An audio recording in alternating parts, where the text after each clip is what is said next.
Question number 1, from the following information prepare an income and expenditure account. देखिए अब हम लोगों को income and expenditure account prepare करना, ये जो इन्फॉर्मेशन दिया गया है। अब देखिए यहाँ पे इनकम एंड एक्सपेंडिचर अकाउंट का फॉर्मेट है, लाइन में हम लोग लिखते हैं in the books of.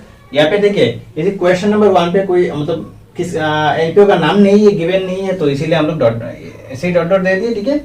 Next है इनकम एंड एक्सपेंडिचर अकाउंट, वो तो हम लोग income and expenditure account prepare करना, तो ठीक है। उसके बाद फॉर द ईयर एंडेड देखिए फॉर द ईयर एंडेड यहाँ पे डेट नहीं है, तो इसीलिए डेट गिवन नहीं है, तो हम लोग ब्लैंक छोड़ दिए, ठीक है।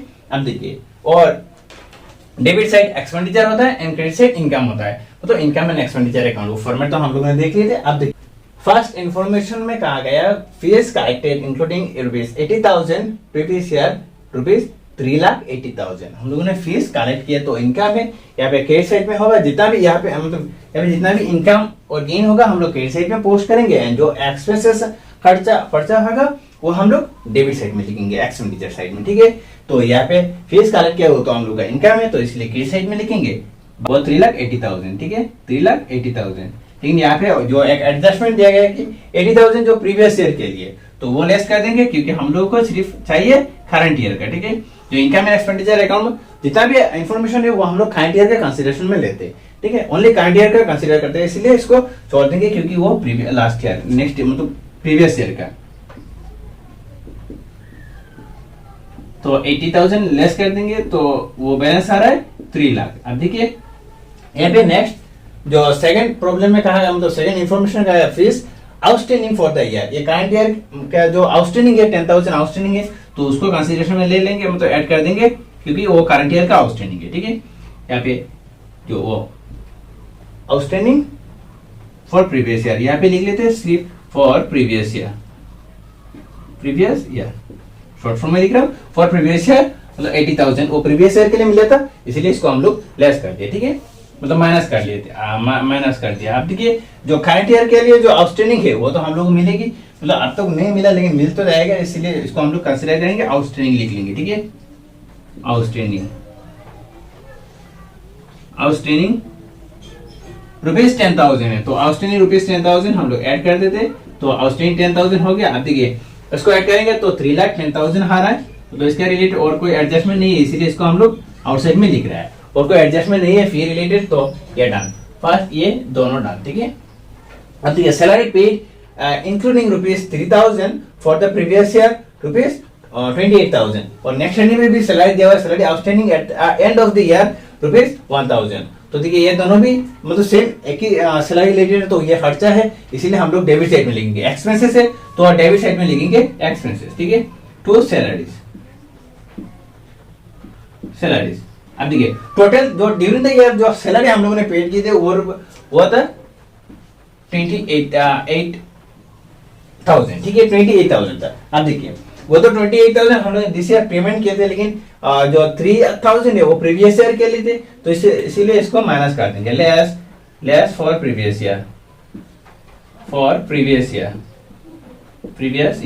शॉर्ट फॉर्म में फिर से लिख रहा हूँ, previous year less for previous year, ठीक है।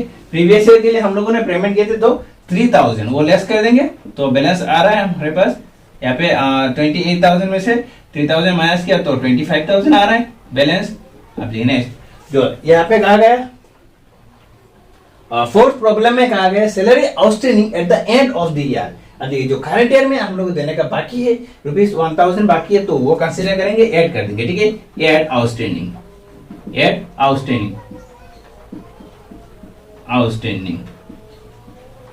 वो कितना है, वो 1,000 है आउटस्टैंडिंग, मतलब करंट ईयर का आउटस्टैंडिंग, इसलिए इसको कंसीडर कर देंगे, मतलब हम लोग कर रहे हैं, तो वो बैलेंस आ रहा है 26,000, ठीक है, तो डन।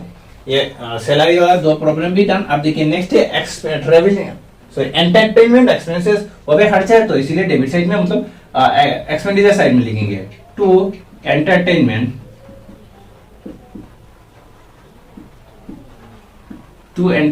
एक्सपेंसेस। अब देखिए एंटरटेनमेंट एक्सपेंसेस वो कितना है 3,000 है, खर्चा है, तो इसीलिए डेबिट साइड में लिख रहे हैं, मतलब यहाँ पे एक्सपेंडिचर साइड में लिख रहे हैं। नेक्स्ट लो टूर्नामेंट एक्सपेंसेस, वो भी खर्चा है, इसीलिए लिखेंगे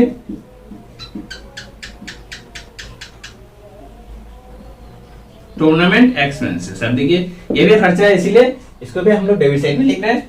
तो टूर्नामेंट एक्सपेंसेस 12,000 है, 12,000। नेक्स्ट अब देखिए मीटिंग एक्सपेंसेस अभी खर्चा है, तो इसलिए डेबिट साइड में लिखेंगे मीटिंग एक्सपेंसेस, मीटिंग एक्सपेंसेस। अब देखिए मीटिंग एक्सपेंसेस कितना है, 80,000 है, 18,000, तो 18,000 मीटिंग एक्सपेंसेस। नेक्स्ट आइटम है जो ट्रैवलिंग एक्सपेंसेस, वो भी खर्चा है, तो लिख लेंगे डेबिट साइड में ट्रैवलिंग एक्सपेंसेस, वो भी खर्चा है। अब देखिए नेक्स्ट है purchase of books and periodicals, books and periodicals including books rupees 90,000। अब देखिए बुक्स एंड पीरियोडिकल्स हम लोगों ने परचेज किया, लेकिन यहाँ पे जो बुक्स परचेज किए वो तो हम लोग एसेट्स है, और पीरियोडिकल्स जो न्यूज़पेपर मतलब मैगजीन टाइप जो पीरियोडिकल्स हम लोगों ने परचेज किए वो हम लोग का मतलब एसेट्स नहीं है, तो वो खर्चा है हम लोग कंसीडर में लाएंगे, लेकिन बुक्स जो है वो माइनस कर देंगे। ठीक है, तो यहाँ पे लिख लेंगे जो बुक्स एंड पीरियोडिकल्स लिख लेता है। ठीक है, books and periodicals, books and periodicals. तो बुक्स एंड पीरियोडिकल्स हम लोग का टोटल बैलेंस यहाँ पे मिला 29,000। इसमें से हम लोग जो बुक्स हम लोग परचेज किए वो हटा देंगे। ठीक है, क्योंकि बुक वो एसेट्स है, इसीलिए इसको छोड़ देंगे। ठीक है, the books less books, books हम लोग को यहाँ पे गिवन है इंक्लूडिंग बुक्स रुपीज 90,000। ठीक है, तो बुक्स 19,000 है, तो वो माइनस कर देंगे। ठीक है, तो माइनस 29,000 में से 19,000 माइनस करेंगे तो बैलेंस आ रहा है 10,000, वो हम लोग का पीरियोडिकल्स के लिए था, तो वो हम लोग का तो डे टू डे एक्सपेंसेस है, इसीलिए इसको रख देंगे। और बुक्स तो डे टू डे नहीं परचेज करेंगे, तो इसीलिए हम लोग सम एक्सटेंट मान सकते हैं कि बुक हम लोग का एसेट्स है। ठीक है, क्योंकि पीरियोडिकल्स तो हम लोग हर पीरियड में हम लोग परचेज करेंगे, लेकिन बुक तो मतलब इतना फ्रीक्वेंटली हम लोग परचेज नहीं करेंगे, तो बुक्स को हम लोग नॉर्मली इंजीनियरिंग एसेट्स मान के मतलब यहाँ पे प्रॉब्लम सॉल्व कर रहे हैं। ठीक है, तो हम लोग मान रहे हैं कि बुक्स एसेट्स है हमारा, तो इसलिए इसको बैलेंस शीट में चला जाएगा, मतलब यहाँ पे इनकम एंड एक्सपेंडिचर अकाउंट उसको हम लोग कंसिडरेशन में नहीं लेंगे। ठीक है, तो इसलिए यहाँ पे माइनस कर दिया जो 90,000 है। अब ठीक है, नेक्स्ट है रेंट पेड, वो भी खर्चा है, तो रेंट पेड है, तो डेबिट साइड में मतलब एक्सपेंडिचर साइड में लिख लेंगे रेंट पेड कितना है अमाउंट, रेंट पेड है वो 10,000 है। ठीक है, rent paid 10,000।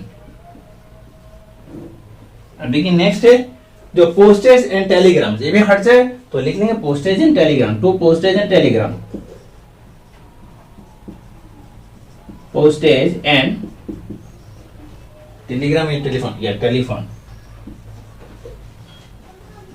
Postage and telephone वो भी 15,000 है, तो वो भी लिख रहा हूं।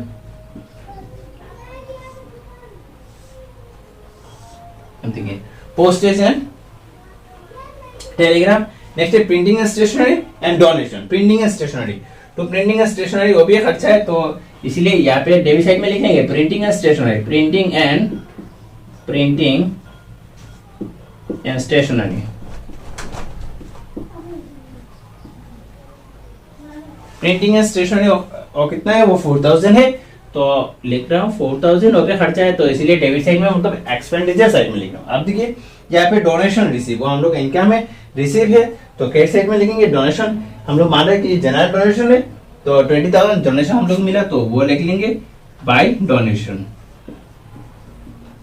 इनकम साइड में वो लिख लेंगे। ठीक है, वो हम लोग का इनकम है डोनेशन 20,000, तो हो गया। अब देखिए यहाँ पे जो इन्फॉर्मेशन दिया गया है वो हम लोगों ने पोस्ट कर लिया। अभी मतलब यहाँ पे जो डेबिट साइड में मतलब जितना भी एक्सपेंसेस है और खर्चा है वो हम लोगों ने डेबिट साइड में, एक्सपेंडिचर साइड में पोस्ट किया, एंड जो जितना मतलब इनकम है और गेन है, इनकम है, फीस है और डोनेशन से, ये हम लोग इनकम है और क्रेडिट साइड में हम लोगों ने पोस्ट कर दिया। ठीक है, अब हम लोग बैलेंस करेंगे इसको, तो देखिए अब देखिए इस साइड का टोटल आ रहा है और इस साइड का टोटल है मतलब 1,04,000 आ रहा है, मतलब डेबिट साइड का टोटल है 1,04,000। देखिए एंड क्रेडिट साइड का टोटल करेंगे तो यहाँ पे देखिए 3,10,000 एंड 20,000, दैट इज 3,30,000 आ रहा है, 3,30,000।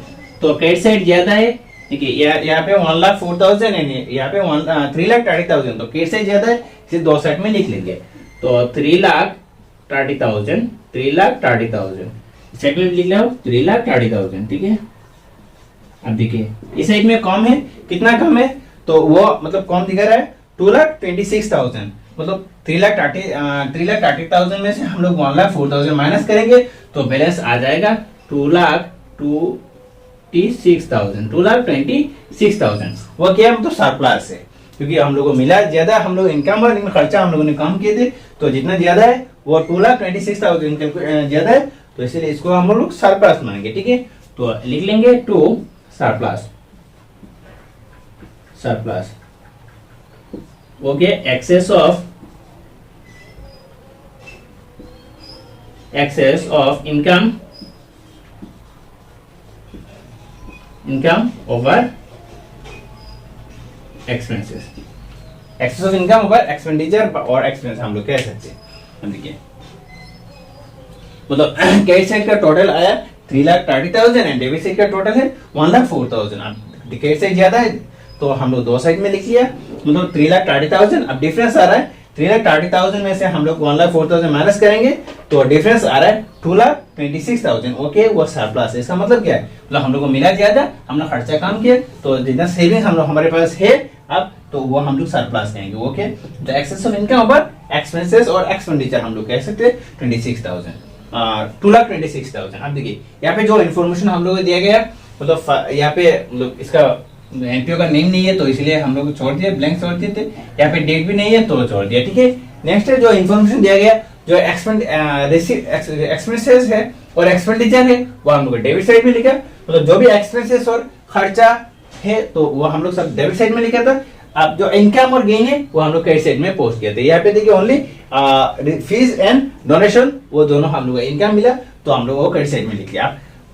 इस साइड टोटल किया, इस साइड टोटल किया, इस साइड टोटल 3,30,000 आया, इस साइड टोटल है 1,04,000, तो इस साइड ज्यादा है इसीलिए दो साइड में लिख लिया। अब डिफरेंस है तो 3,30,000 में से हम लोग माइनस किया 1,04,000, तो डिफरेंस आ रहा है 1,26,000। ओके, वो सरप्लस है, तो इसको विदिन ब्रैकेट हम लोग लिखेंगे excess of income by expenditure, तो वो हो गया। देखिए नेक्स्ट करते हैं।